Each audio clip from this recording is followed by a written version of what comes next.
Bayan muling magtipon, awitan ng Panginoon, sa piging sariwain, pagliligtas niya sa atin. Sa piging sariwain, pagliligtas niya sa atin. Mga kapatid, tayo ay magdiwang sa ngalan ng Ama at ng Anak at ng Espiritu Santo. Amen. Ang pagpapala ng ating Panginoong Hesukristo, ang pag-ibig ng Diyos Ama, at ang pakikipagkaisa ng Espiritu Santo naway sumainyong lahat. At sumayo rin. Mga kapatid, ngayon ay nasa Huwebes tayo ng ikasyam na linggo sa karaniwang panahon, ang unang araw ng ating Triduum sa banal na Santatlo. Ngayon pinapaalala sa atin ng Panginoon na ang kaganapan ng paghahari niya sa buhay natin ay ang pagsunod sa kanyang mga dakilang utos.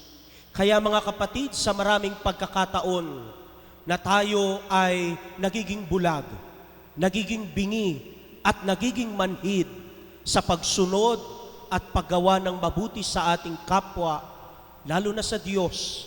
Aminin natin ang ating mga kasalanan upang tayo'y maging marapat na gumanap sa banal na pagdiriwang.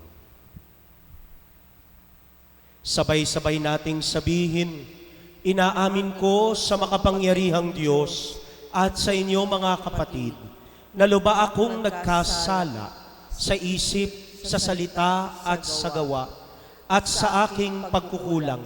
Kaya isinasamo ko sa mahal na Birheng Maria, sa lahat ng mga anghel at mga banal, at sa inyo mga kapatid, na ako'y ipanalangin sa Panginoong ating Diyos. Kaawaan tayo na makapangyarihang Diyos, patawarin tayo sa ating mga kasalanan, at patnubayan tayo sa buhay na walang hanggan. Amen.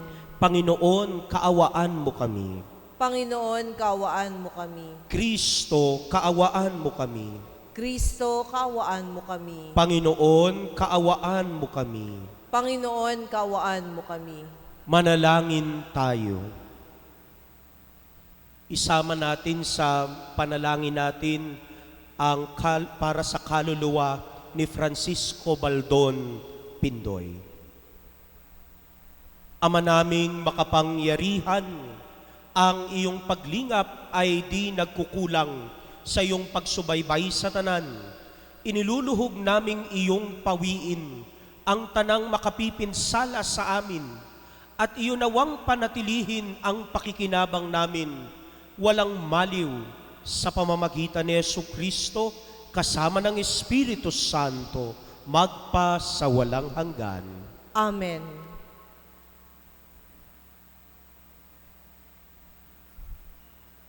Pagbasa mula sa ikalawang sulat ni Apostol San Pablo kay Timoteo. Pinakamamahal, alalahanin mo si Hesukristo, ang nagmula sa angkan ni David at ang muling nabuhay. Ito ang mabuting balitang ipinangangaral ko, ang dahilan ng aking pagdurusa hanggang sa magapos na tulad ng isang salarin. Ngunit hindi maigagapos ang salita ng Diyos. Pinagtitiisan ko ang lahat ng bagay, alang-alang sa mga hinirang ng Diyos, upang magtamo rin sila ng kaligtasang mula kay Kristo Jesus at ng walang hanggang kaluwalhatian. Narito ang kasabihang mapapanaligan. Kapag tayo'y namatay nakalakip ni Hesukristo, walang salang mabubuhay na kasama niya tayo. Kung tayo man ay magtiis ng hirap sa mundong ito, maghahari naman tayong kapiling ng ating Kristo. Kapag siya'y itinakwil sa harapan ng mga tao, pagdating ng takdang araw, itatakwil niya tayo. Kung tayo may hindi tapat, si Kristo ay tapat pa rin, sapagkat ang sa Kanya ay hindi niya itatakwil. Ipaaalala mo sa kanila ang mga bagay na ito at pagbilinan mo sila sa ngalan ng Diyos na huwag magtalo-talo ng walang kabuluhan. Walang ibubungang mabuti ang ganitong pagtatalo. Manapay kapahamakan ng makikinig. Pagsikapan mong maging karapat-dapat sa Diyos, manggagawang walang dapat ikahiya at tapat na nagtuturo ng katotohanan. Ang salita ng Diyos. Salamat sa Diyos. Poon ang iyong landasi, iyong ituro sa akin. Poon ang iyong landasi, iyong ituro sa akin. Ang kalooban mo'y ituro, O Diyos, ituro mo sana sa aba mong lingkod. Ayon sa matuwid, ako ay turuan. Ituro mo poon ang katotohanan, tagapagligtas ko na inaasahan. Poon ang iyong landasi, iyong ituro sa akin.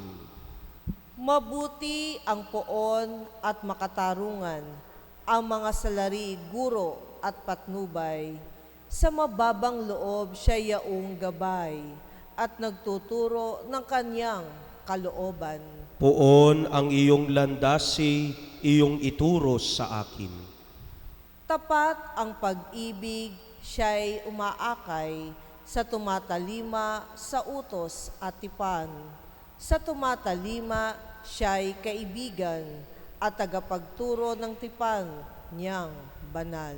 Poon ang iyong landasi, iyong ituro sa akin. Alleluia, Alleluia.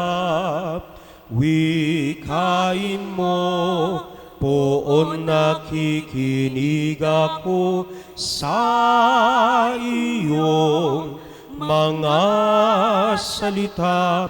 Alleluia, Alleluia, Alleluia.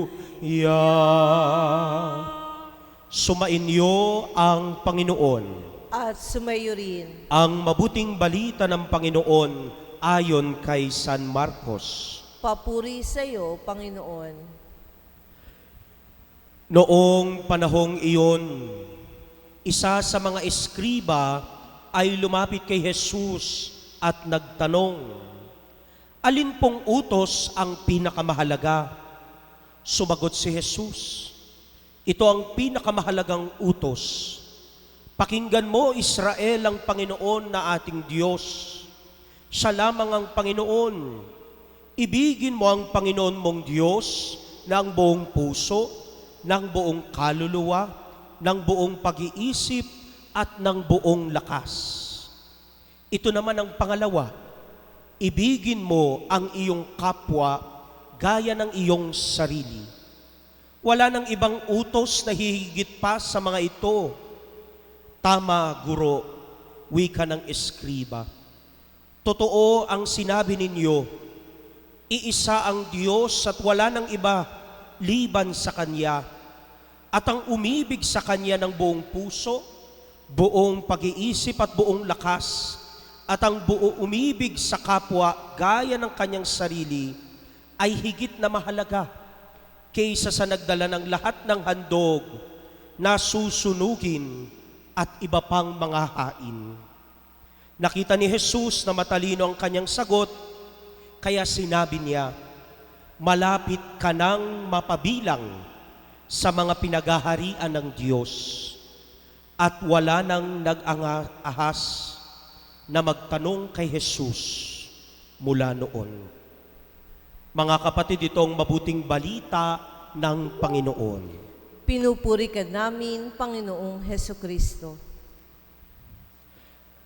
Magandang tanghali po sa inyong lahat, mga kapatid, lalo na po ang lahat ng mga nakikisa sa banal na misa natin ngayong tanghali. Huwebes sa ikasyam na linggo sa karaniwang panahon. Kapag ang isang bata ang nagtanong, ibig sabihin, may gustong malaman, may gustong maunawaan, may gustong matutunan. Pero kapag tumatanda na tayo, sa panahon, sa mukha at karanasan,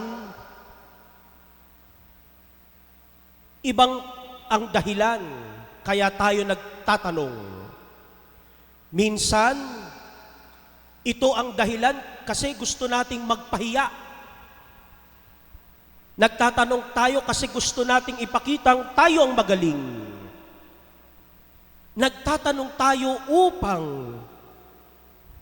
hamakin ang mga tao na tinatanong natin. Pero mga kapatid, sa ating ebanghelyo ngayong araw na ito, isang eskriba ang nagtanong.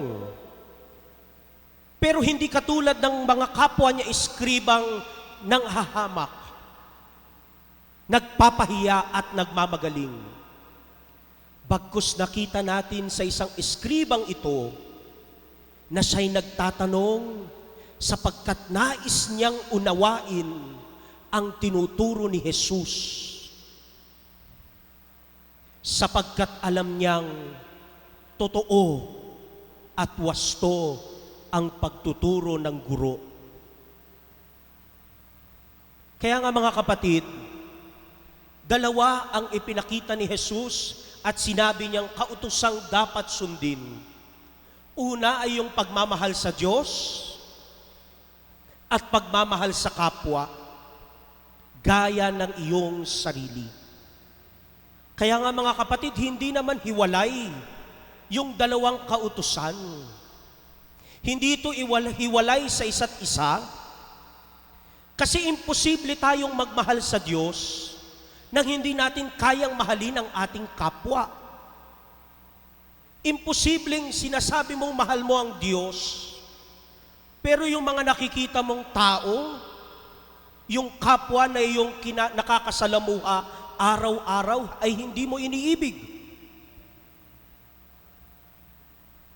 Bagkus ito mga kapatid ang pagpapakita na ito yung katuparan ng konkreto pagmamahal. Pagmamahal sa Diyos na nakikita sa pagmamahal mo sa iyong kapwa. Kaya nga mga kapatid, hindi lang damdamin ang pagmamahal sa Diyos, bagkus ito ay desisyon. Kaya nga pati yung hindi natin kasundo, kailangan nating mahalin. Kailangan nating pagsumikapan. At kailangan nating pakipagkapwaan. Ito yung pinakita sa atin ni Jesus. Minahal niya kahit sino pa. Naging hindi tayo tapat sa Kanya, pero minamahal pa rin niya tayo. Kaya nga mga kapatid, wala namang nagpipilit sa ating magmahal sa Diyos. Pero ang katotohanan at kaganapan ng pagmamahal natin sa Diyos, kung papaano mo pinakikitunguhan ng iyong kapwa. Sapagkat ang pagmamahal at pakikipagkapwa ay mas mainam pa kaysa sa iyong mga panalangin. Kaya nga pinapaalala sa atin ang ebanghelyo natin ngayong araw na ito. Kung sinasabi mong nagmamahal ka sa Diyos, at patuloy kang nag-aalay ng iyong handog sa templo at naalala mong ikaw ay may di kasundong iyong kapwa, iwanan mo ang iyong alay at balikan ang iyong kapwa at makipagkasundo ka sa Kanya. Sapagkat mas mainam at mas gusto ng Diyos ang handog ng may pakikipagkapwa. Kaya nga sa pagtatapos ng ating pagninilay, alam niyo mga kapatid, naalala ko bago mag-Kwaresma, may nakatagpo kong isang taong grasa. Linggo-linggo po siyang landyan sa labas ng simbahan. At isang gabi, habang naglalakad ako, namukhaan niya ako. Sabi niya sa akin, di ba ikaw yung landyan sa malaking bahay? Sabay tanong sa akin, alam mo, may tanong ako, bakit kaya lahat ng taong pumapasok dyan, kahit pumasok sila dyan, walang pagbabago? Ang sama pa rin ng ugali, ang swapang pa din, ang yabang pa rin nila. Matatanda na sila, pero walang pagbabago.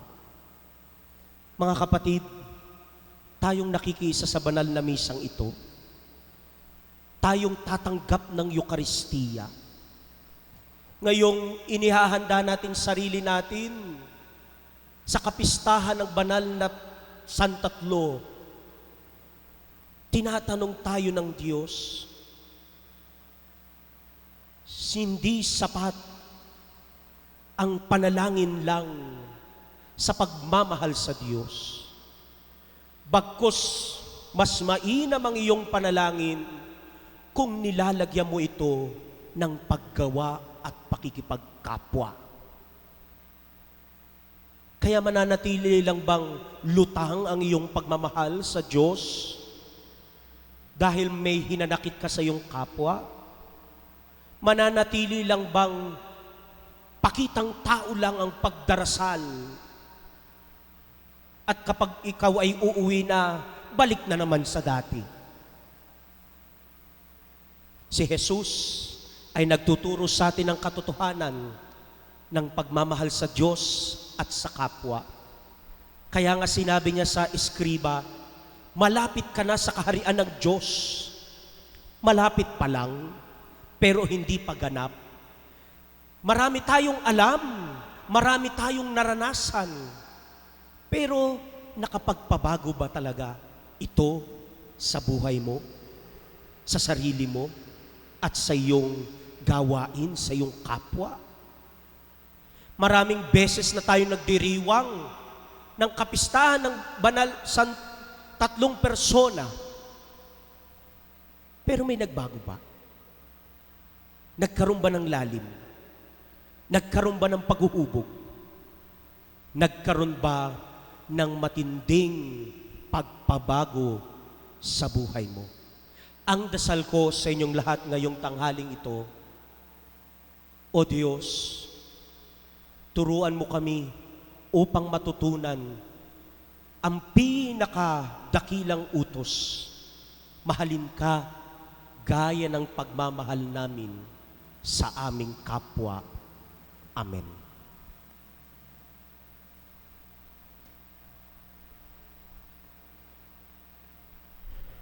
Magsitayo tayong lahat. Mga kapatid, sa ating mga panalangin ngayon, may pakita nawa natin ang ating pag-ibig sa Diyos ng buong puso, kaluluwa, isip at lakas ng ating pag-ibig sa kapwa, tulad ng paggalang at pagpipitaganan natin sa ating mga sarili. Ang ating itutugon, Panginoon, dinggin mo ang aming panalangin. Panginoon, dinggin mo ang aming panalangin. Ang simbahan naway hindi tumigil sa pagpapahayag na nasa puso ng Ebanghelyo ang pag-ibig sa Diyos at ang pag-ibig sa kapwa. Manalangin tayo sa Panginoon. Panginoon, dinggin mo ang aming panalangin. Sa mga tinanggalan ng karapatan, mga itinataboy at mga walang nagmamahal, naway hindi natin makaligtaang ipadama ang ating habag sa kanila. Manalangin tayo sa Panginoon. Panginoon, dinggin mo ang aming panalangin. Tayo naway makitungo sa ating kapwa ng may kabutihang loob at paggalang. Manalangin tayo sa Panginoon. Panginoon, dinggin mo ang aming panalangin. Tayo naway magkaroon ng higit na malalim na pagkalinga sa mga may sakit at mga matatanda sa pamamagitan ng banayad na paghaplos ng Espiritu Santo. Manalangin tayo sa Panginoon. Panginoon, dinggin mo ang aming panalangin. Sa ating mga mahal na yumao, naway dalhin ni Kristo sa kanyang walang hanggang kaharian. Manalangin tayo sa Panginoon. Panginoon, dinggin mo ang aming panalangin. Sa katahimikan po ng ating mga puso, ibulong natin sa Panginoon ang lahat ng ating mga personal na kahilingan at intensyon.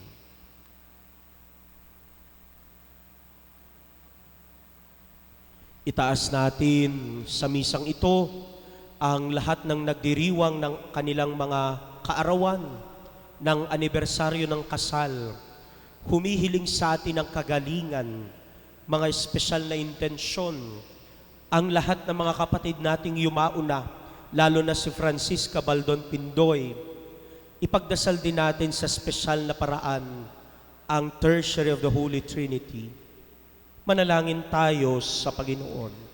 Panginoon, dinggin mo ang aming panalangin. Ipagdasal din natin sa misang ito ang lahat ng ating mga frontliners, ang mga doktor, nurses, medical staff, ang lahat ng ating lingkod bayan, ang lahat ng mambabatas, at ang lahat ng volunteers ng iba't ibang parokya.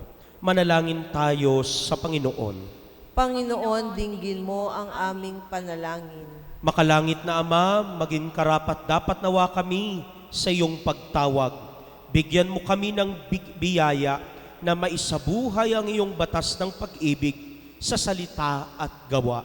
Hinihiling namin ito sa pamamagitan ni Kristong aming Panginoon. Amen.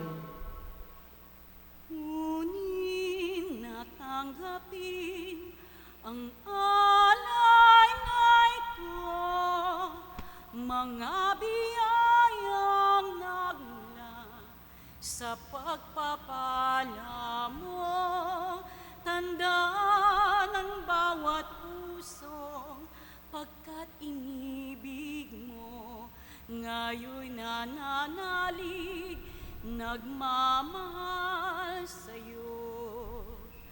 Tinapay na nagmula sa butil ng trigo, pagkain nagbibigay ng buhay mo, at alak na nagmula sa isang tangkay na upas, inuming nagbibigay lakas.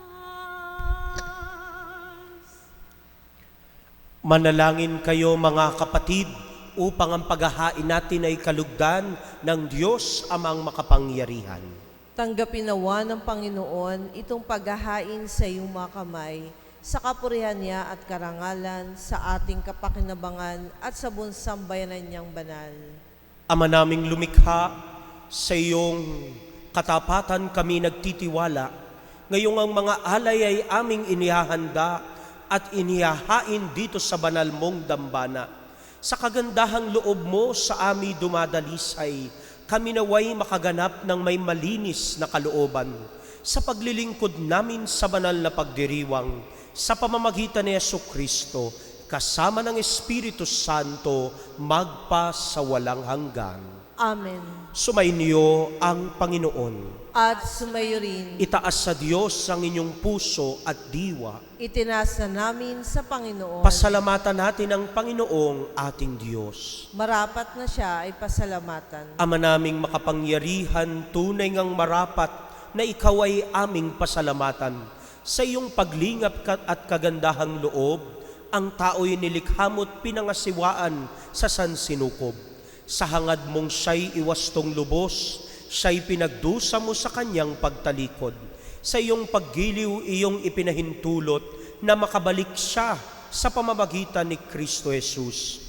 Kaya kaisa ng mga anghel na nagsisiyawit ng papuri sa iyo, nang walang humpay sa kalangitan, kami nagbubunhi sa iyong kadakilaan. Santo, Santo, Santo, Panginoong Diyos na makapangyarihan, Napupuno ang langit at lupa ng kaluwalhatian mo. Osana sa kaitaasan. Pinagpala ang naparirito sa ngalan ng Panginoon. Osana sa kaitaasan.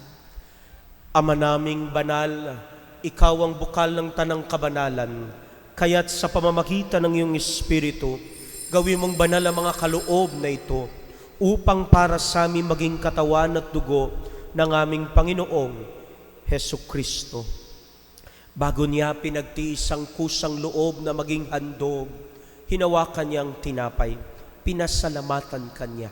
Pinaghati-hati niya yon, iniabot sa kanya mga lagad at sinabi, tanggapin ninyong lahat ito at kanin.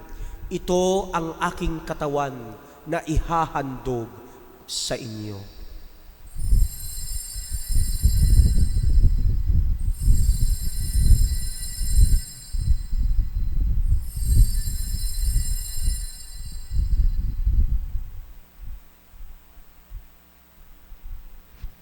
Gayon din naman nung matapos ang hapunan, hinawakan niyang kalis, muli kanyang pinasalamatan. Iniabot niyang kalis sa kanyang mga lagad at sinabi, tanggapin ninyong lahat ito at inumin. Itong kalis ng aking dugo, ng bago at walang hanggang tipan, ang aking dugo na ibubuhos para sa inyo at para sa lahat. Sa ikapagpapatawad ng mga kasalanan, gawin ninyo ito sa pag-alaala sa akin.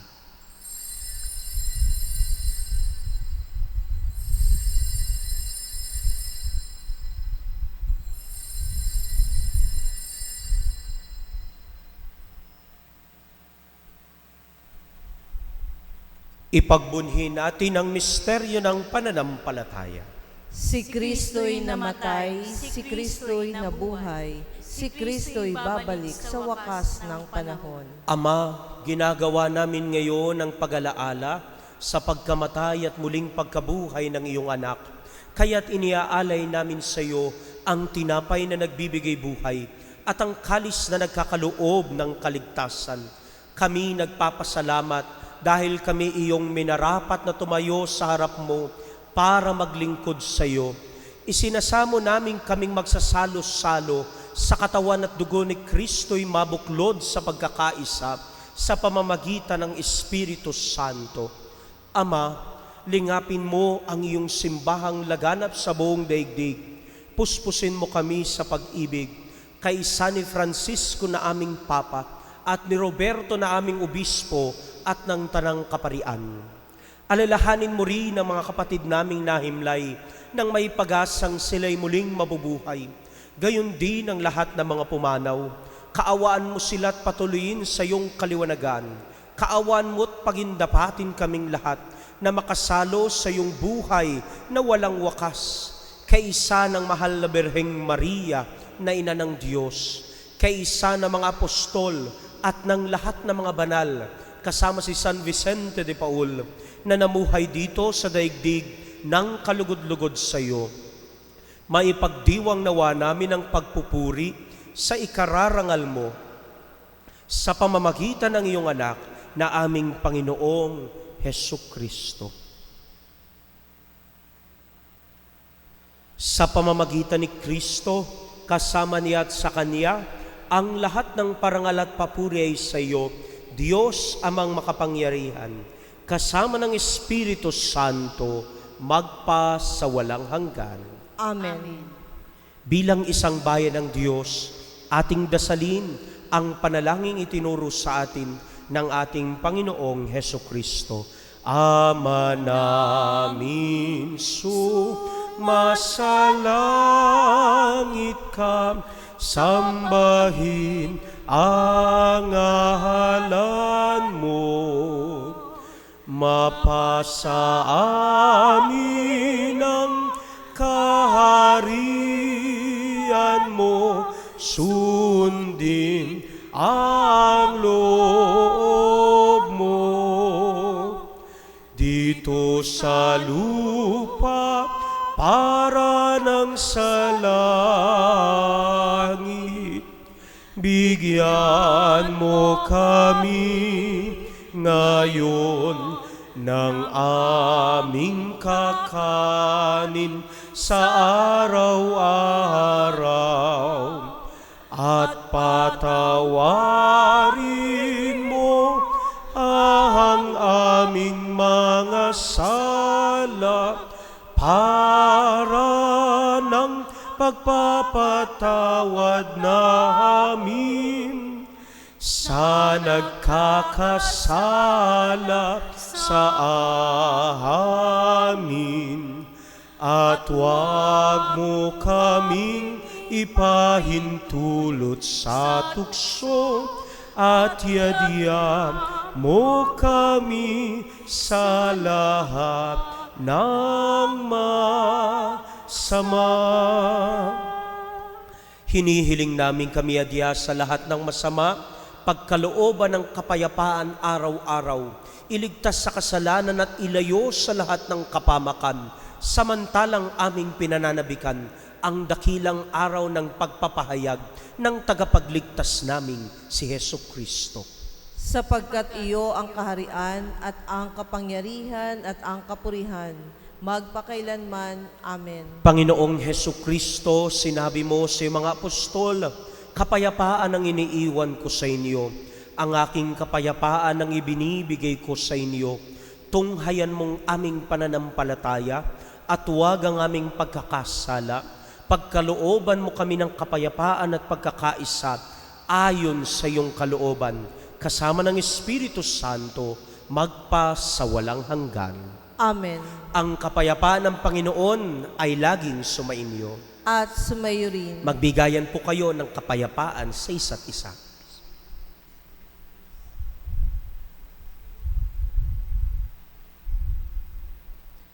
Kordero ng Diyos na nag-aalis ng mga kasalanan ng sanlibutan, maawa ka sa amin.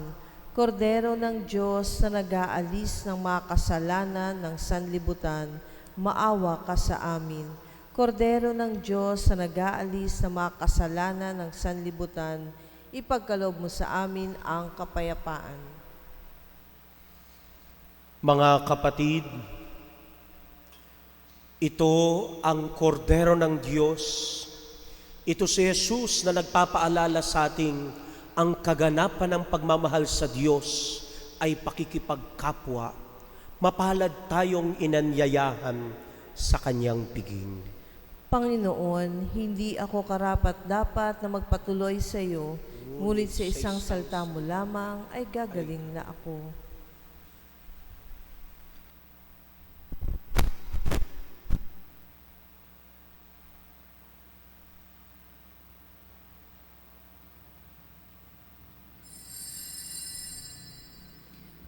Panalangin para sa espiritual na pakikinabang. Panginoong Hesus, ako ay naniniwala na ikaw ay nasa kabanal-banalang sakramento. Iniibig kita ng higit sa lahat at ninanasa kong tanggapin ka sa aking kaluluwa, sapagkat sa mga sandaling ito, hindi kita matatanggap sa sakramento. Tumuloy ka sa espiritu sa aking puso. Niyayakap kita na para bagang naririto ka na at inaalay ko ng buong buo ang aking sarili sa iyo. Huwag mong hayaang mawalay ako sa iyo.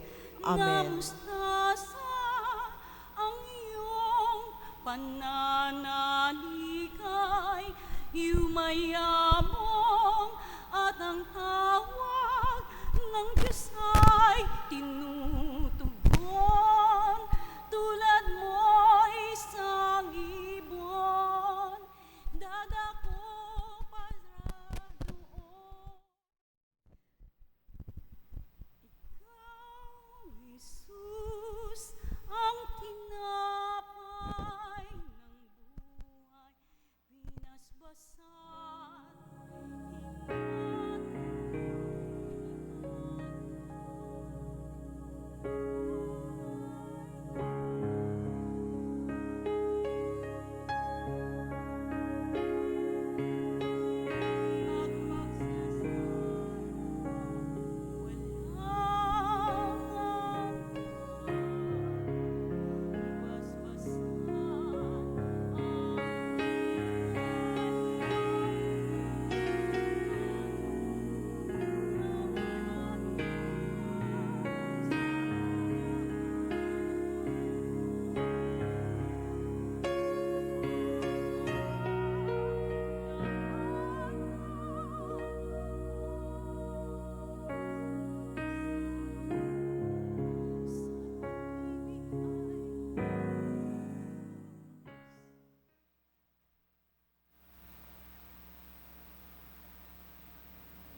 Manalangin tayo.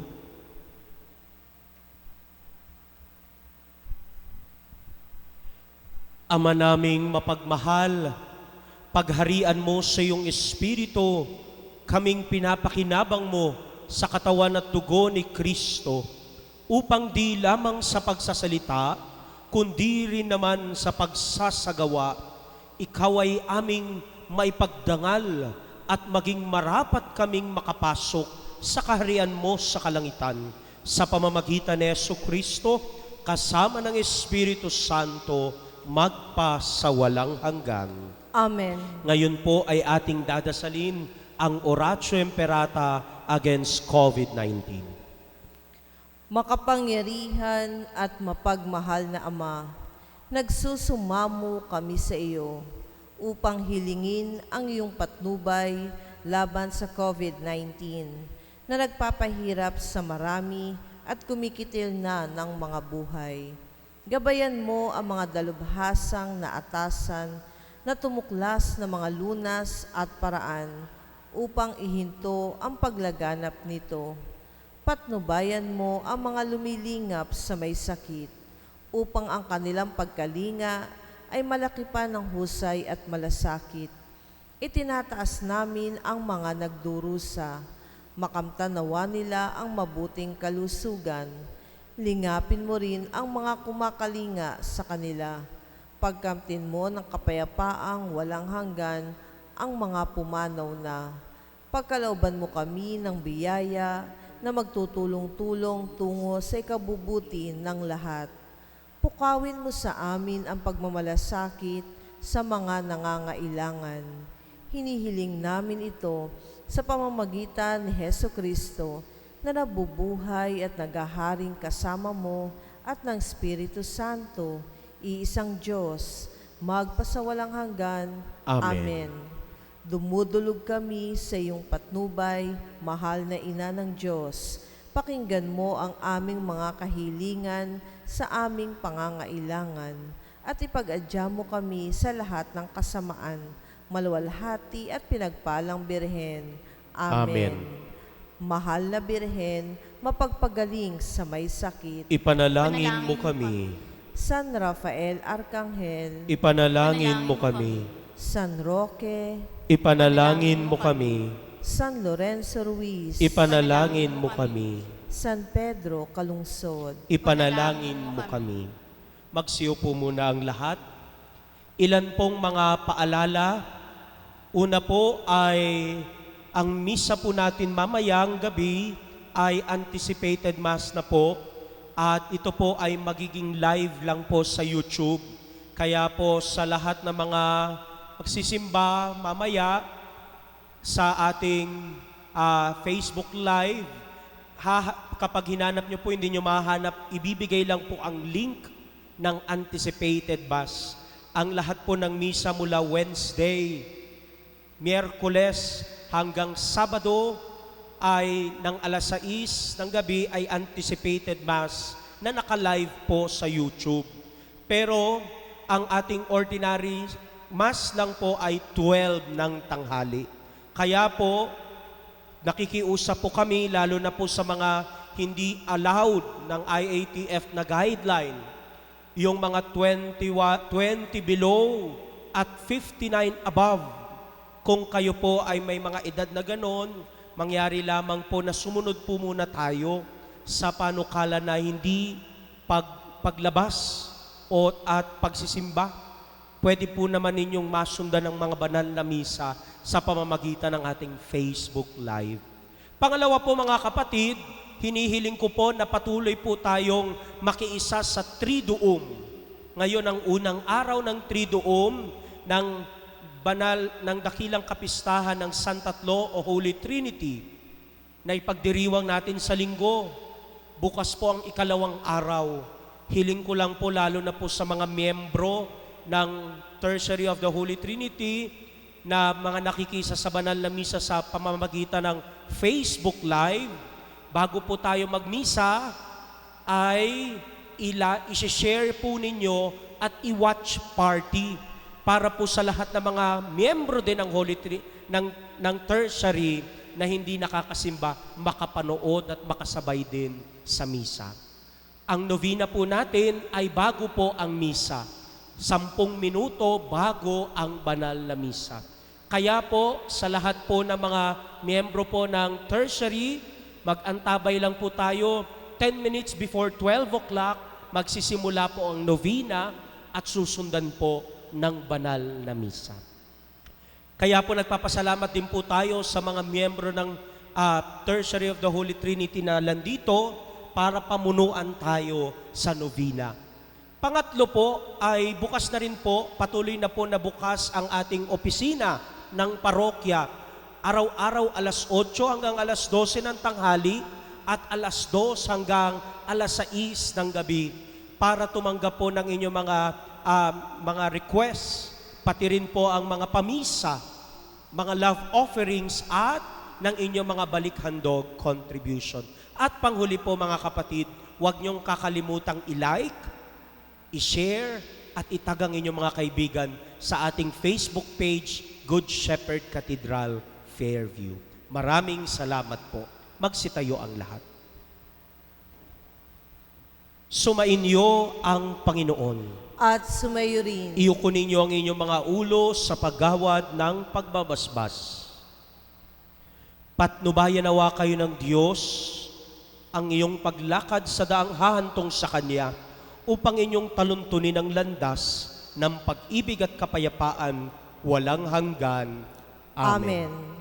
At pagpalain kayo na makapangyarihang Diyos, Ama, Anak, at Espiritu Santo. Amen. Tapos na ang ating misa, humayo kayo sa pag-ibig ni Kristo. Salamat sa Diyos. Palakpakan natin ang Panginoon. Walang sino man ang nabubuhay para sa sarili lamang.